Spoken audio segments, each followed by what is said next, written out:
निम्न कथनों पर विचार कर सही कूट का चयन कीजिए। पहला, अंतरिक्ष के सभी पिंड खगोलीय पिंड कहलाते हैं। अंतरिक्ष में तारों के समूह जो विशेष आकृति बनाते हैं उन्हें हम तारामंडल कहते हैं। सप्तऋषि तारामंडल आर्सा मेजर का भाग है और सप्तऋषि तारामंडल को स्मॉल बियर भी कहते हैं। इनमें से हमें सही कूट का चयन करना है। देखते हैं सही कूट कौन कौन सा है। A B, B C, A B एवं C, A B C D. अगर हमको ये चारों स्टेटमेंट एक ए बी सी डी, अगर हमको ये चारों स्टेटमेंट के बारे में जानकारी अगर हमको है तब हम इनमें से सही कूट का चयन कर पाएंगे। तो हम क्रमशः एक एक करके इन सभी स्टेटमेंट्स को देख लेते हैं। तो अंतरिक्ष के सभी पिंड खगोलीय पिंड कहलाते हैं, बात बिल्कुल सही है। अंतरिक्ष में तारों के समूह जो विशेष आकृति बनाते हैं उन्हें हम तारामंडल कहते हैं। सप्तऋषि तारामंडल जिसमें कि 7 तारे होते हैं, ये आर्सा मेजर का एक भाग है। आर्सा मेजर जिसे कि हम ग्रेट बियर तारामंडल के नाम से भी जानते हैं, उसी का ही एक भाग है। सप्तऋषि तारामंडल को स्मॉल बियर, चूँकि ये 7 तारों का एक समूह है जो प्रश्न चिन्ह के आकार का दिखाई देता है। कई जगह पर इसे कलछी या चम्मच की तरह माना जाता है। तो इसमें चारों ऑप्शन ही सही हैं, तो हमारा सही उत्तर रहेगा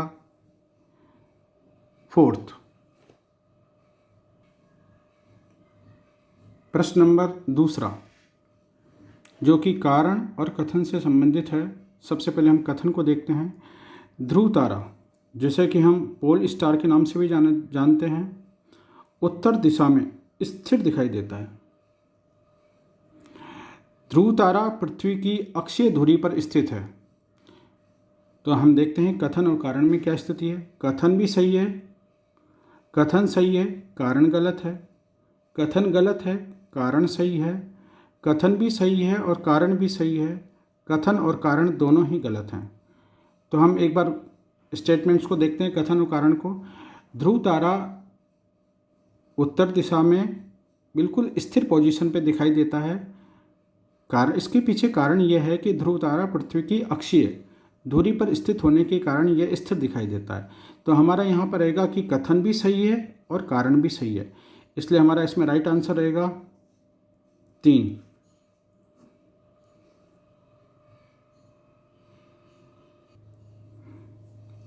तारों के बारे में गलत कथन पहचानिए। जो फॉल्स स्टेटमेंट है उसको हमें पहचानना है। पहला, तारों में स्वयं का प्रकाश एवं ऊष्मा होती है, बिल्कुल सही। तारों में नाभिक की संलयन अभिक्रिया होती है, बिल्कुल सही।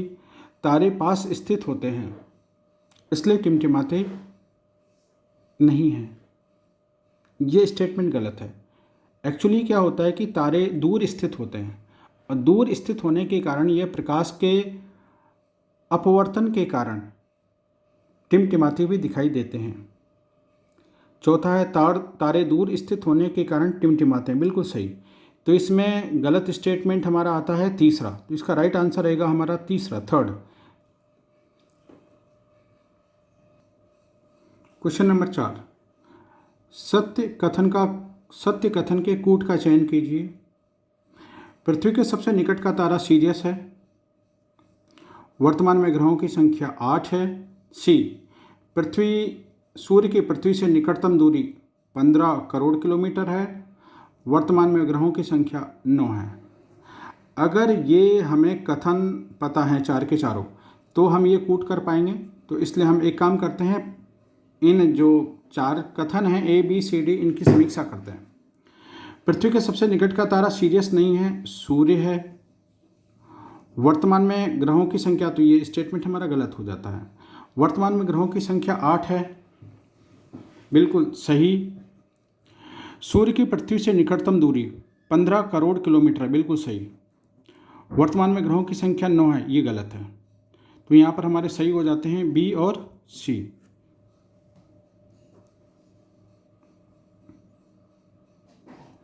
प्रश्न नंबर 5वां, हमारी आकाशगंगा का क्या नाम है। रोहिणी जिसे ऐरावत पथ भी कहते हैं, कृतिका जिसे मिल्की वे के नाम से भी जाना जाता है, तीसरा मंदाकिनी जिसे मिल्की वे भी कहते हैं, चौथा अश्विनी जिसे मंदाकिनी भी कहते हैं। तो इसका हमारा राइट आंसर क्या रहेगा? इसका राइट आंसर रहेगा हमारा 3 मंदाकिनी। हम देखते हैं कि हमारी आकाश गंगा का नाम मंदाकिनी है। इसी मंदाकिनी आकाश गंगा को हम मिल्की वे भी कहते हैं और इसे ही ऐरावत पथ भी कहा जाता है।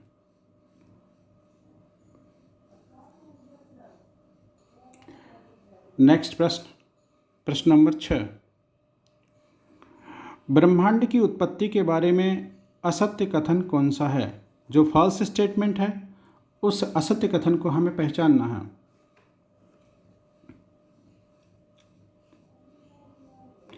पहला, बिग बैंग सिद्धांत ब्रह्मांड उत्पत्ति का सर्वमान्य सिद्धांत है। बिल्कुल। दूसरा देखेंगे हम, बिग बैंग सिद्धांत के अनुसार ब्रह्मांड स्थिर है। बिग बैंग सिद्धांत के अनुसार ब्रह्मांड फैलता जा रहा है। बिग बैंग सिद्धांत के अनुसार 13.7 अरब वर्ष पहले महाविस्फोट से ब्रह्मांड की उत्पत्ति हुई। इनमें से जो असत्य कथन है, फॉल्स स्टेटमेंट है, हमें उस फॉल्स स्टेटमेंट को पहचानना है। तो हम इसमें कहेंगे कि हमारा राइट आंसर रहेगा 3। बिग बैंग सिद्धांत के अनुसार ब्रह्मांड, इसका 2 रहेगा। बिग बैंग सिद्धांत के अनुसार ब्रह्मांड स्थिर नहीं है। बिग बैंग थ्योरी के हिसाब से ये माना जाता है कि ब्रह्मांड निरंतर फैलता जा रहा है और अभी भी इस ब्रह्मांड के पिंड एक दूसरे से अनंत दूरी पर बढ़ते ही जा रहे हैं।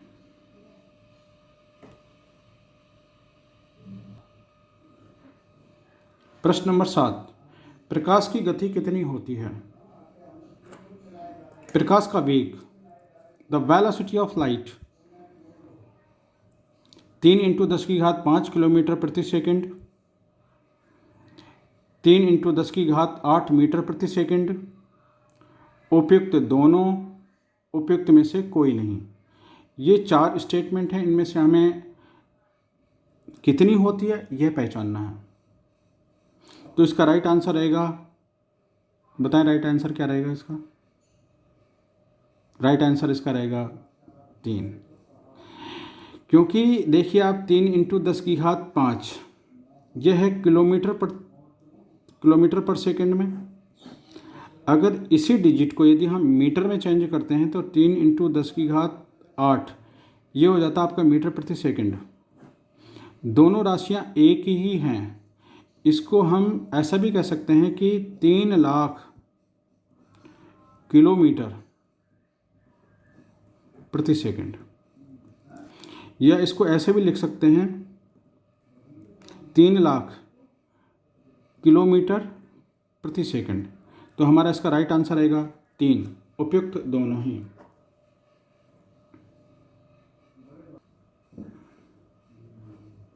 प्रकाश वर्ष क्या है? प्रश्न नंबर 8वां हमारा आता है, प्रकाश वर्ष क्या है?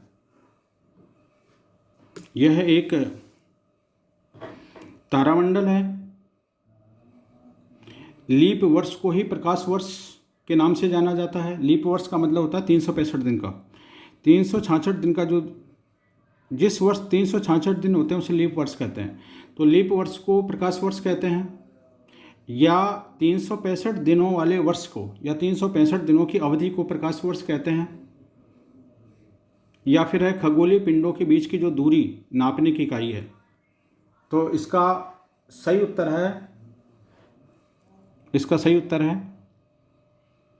उत्तर है 4। ये खगोलीय पिंडों के बीच की दूरी को नापने की इकाई है। प्रकाश वर्ष का मतलब ये होता है कि प्रकाश की किरण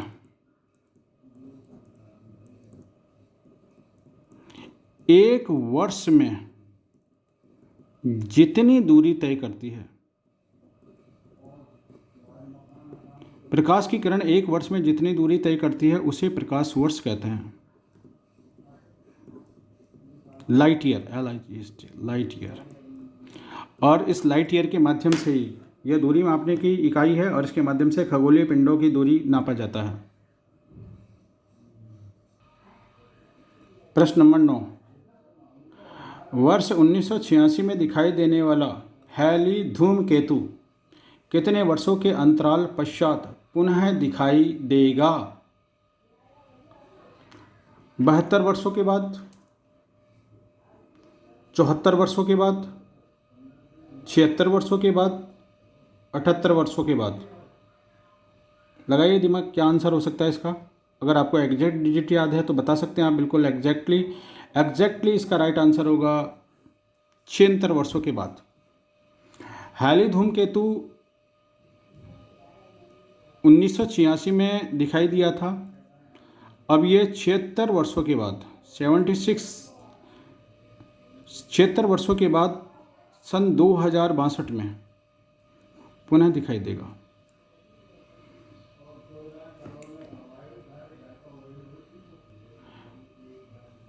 नेक्स्ट प्रश्न, धूमकेतु या पुच्छल तारा के बारे में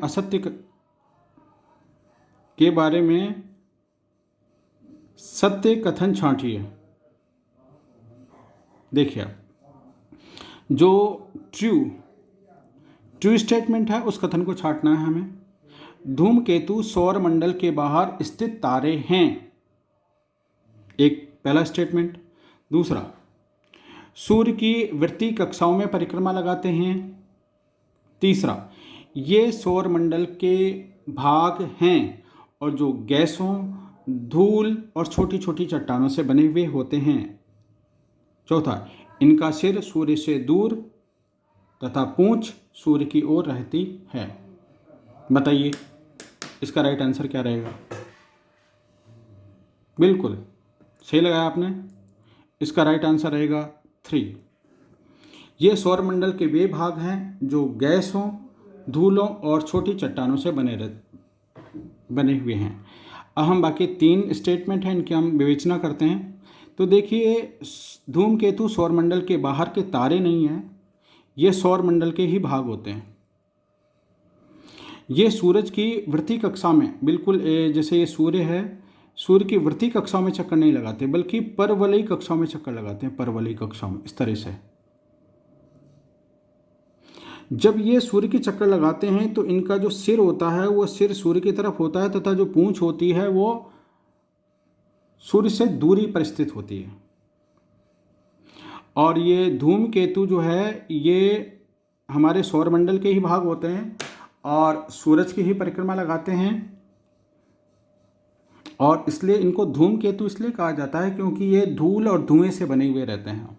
धूल, धुएं और कुछ छोटे छोटे चट्टानें होती हैं, छोटे छोटे पार्टिकल्स होते हैं, इनके माध्यम से बना हुआ, इन चीज़ों से बना हुआ रहता है, इसलिए इनको धूमकेतु कहते हैं। और ऐसा ये है कि एक धूमकेतु बहुत इंपॉर्टेंट धूमकेतु है जिसके बारे में लगभग हर कक्षाओं में, चूँकि ये हमारे प्रश्न कक्षा 6 के हैं, तो इसमें एक धूमकेतु का नाम आया हेली धूमकेतु। हेली धूमकेतु भारत में 1986 को दिखाई दिया था, पूरे विश्व में दिखाई दिया था। अब यह 76 वर्षों के बाद दिखाई देता है। आज के हमारे 10 प्रश्न थे, रीड से संबंधित 10 प्रश्न थे। तो कमेंट करके बताइए कि आपको प्रश्नों का स्तर कैसा लगा और क्या अब हम इसी का आज ही एक अगला वीडियो डालेंगे जो प्रश्न नंबर 11 से लेकर 20 तक का रहेगा। धन्यवाद और रीट एग्ज़ाम से जुड़े रहिए आपकी तैयारी के साथ। मैं देवेंद्र कुमार शुक्ला।